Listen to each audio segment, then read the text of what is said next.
Good evening. I'm Professor THAM NIMAL.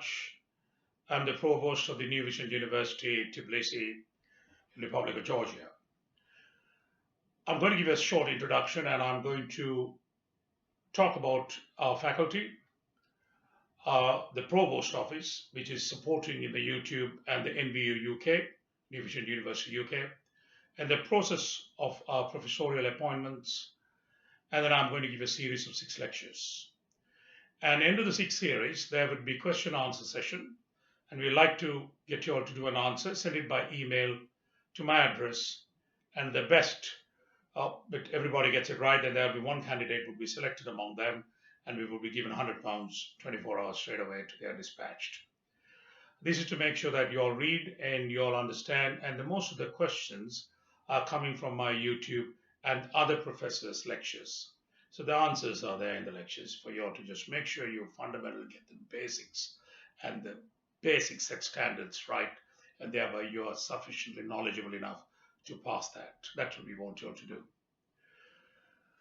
So the New Vision University in UK has got a faculty with some eminent 4 professors. Professor Godwin Simon is the chairman of the Deans in UK, and he's an outstanding clinician, a senior consultant, senior NHS director, and also he's a clinical lead, and he holds a position as the chairman of the Deans, which involves 3 other eminent consultants, and he runs the committee, and he is in charge of the various input into curriculum policies, and he's quite deeply involved in the NVU structure in Georgia as well as in UK. Then we've got a Professor Tahir Hassan. He's a senior consultant, again a senior examiner at the Royal College of Physicians, and he has been involved with the overseas doctors' medical training and UK medical training, and he holds the position of the Dean for London. He's a colossal figure and very reputable consultant in internal medicine and rheumatology. Professor Godwin Simon is a consultant in internal medicine and endocrinology. Then we have got a Professor G.S. Anil Kumar. He's again another huge personality in the intensive care medicine and anesthesia. He's also clinical lead and held the position. He's a dean for Essex, Anglia, and Eastern region. And on top of that, we have got Professor Chandra Cheruvu, another renowned international and national bariatric surgeon. He's at the Royal Stoke Hospital as a consultant surgeon, and he presently covers up the north of England, Midlands, and Manchester. We got 4 deans. We are hoping to have another 4, but presently I have nominated for an international dean position Professor Tahir Akhtar. Is an immense, colossal personality in the field of medicine. He's another intensive care consultant as well as a clinical director in the NHS, and outstanding personality. He has been a globally acclaimed individual, and my nomination for him to be appointed as an international dean for Middle East as well as Far East. Now I'm going to talk about the professorial appointments, how it's done. It's a highly governance. There's a policy, the process for New Vision University. People can apply, mainly the senior consultants and senior primary care physician with 5-10 years of experience. That goes in through a committee. It is again goes to the University Council and University Senate. They get recommended by various committee in Georgia. That gets referred back into the Ministry of Health and Education, because in Republic of Georgia, the appointments are being bona fide. It's just to go through ministerial decision of the government. And then they get finally been selected, and the process of contract, etc., is run by the HR services. In my near future, I think Professor Tahir Akhtar would be appointed. I don't see any problem in him getting the post, because he'll be nominated. I'm sure that that should go through smooth. But the appointments in the UK, the nomination recommendation, the person in charge is Professor G.S. Anil Kumar. So he has to vet through, he goes through the individual's team skills, team position, how he could work along within the faculty, and he puts in a strong recommendation to the university, where then again is the decision of the University Senate and the Council to into consideration with the United Kingdom colleagues and the senior consultant, the physician, and the peers, and the appointments are done. So I think in the near future, in the 2 or 3 or 4 weeks, we should have Professor Taya Akhtar taking up the position of the international dean. Then we need another 3 or 4 deans because the workload is a lot and there's a lot of input into it.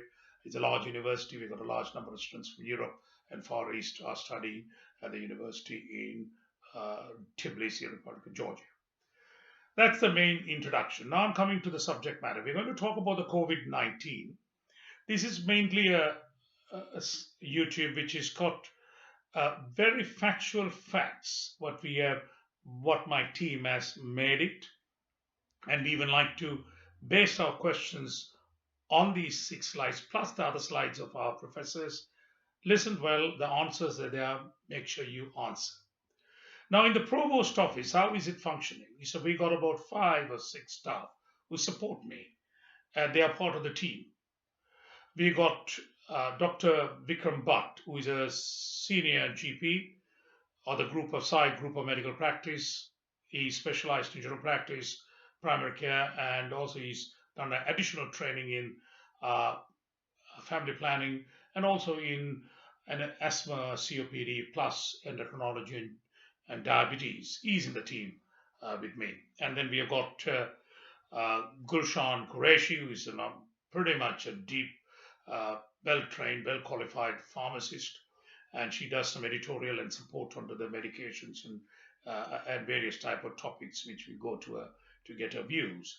Then we got Julia J, who is at the Northwick Park Hospital, Masters in Cellular Pathology, and she also gives a lot of input into our IT system to shape up various level of medical presentations. Then we have got Salim, who is at Berks of the Bank, he's an IT editor, and he also does his input to make our presentations reasonably good and to be perceived well by our listeners. Then we've got Ben Hagen, who's again works the media. He does a lot of IT work and IT support. Then the entire team is also ably supported by Dr. Derek Saville, who is a part of the faculty, but he's in the non-clinical side, and he does whatever we need in respect to the administrative part of the support. Then we've got Lorraine, who is also supports the provost office because we need large number of team to get these YouTubes and various other programs and training and logistics to be very effective. That's the provost team. Coming back to the question and answer. I'm going to talk first about the droplet. We keep on talking about the droplet, which is very important as we all wear the face mask.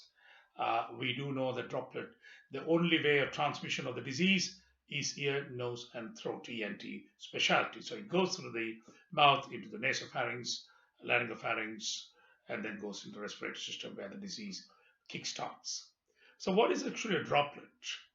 So we are talking about a droplet. What we need to know, the students, is that a droplet is, it's a kind of a bubble which is caught inside a liquid form or humidified or liquid, which is, it's inside that particular air-filled circle, or it can have any shape.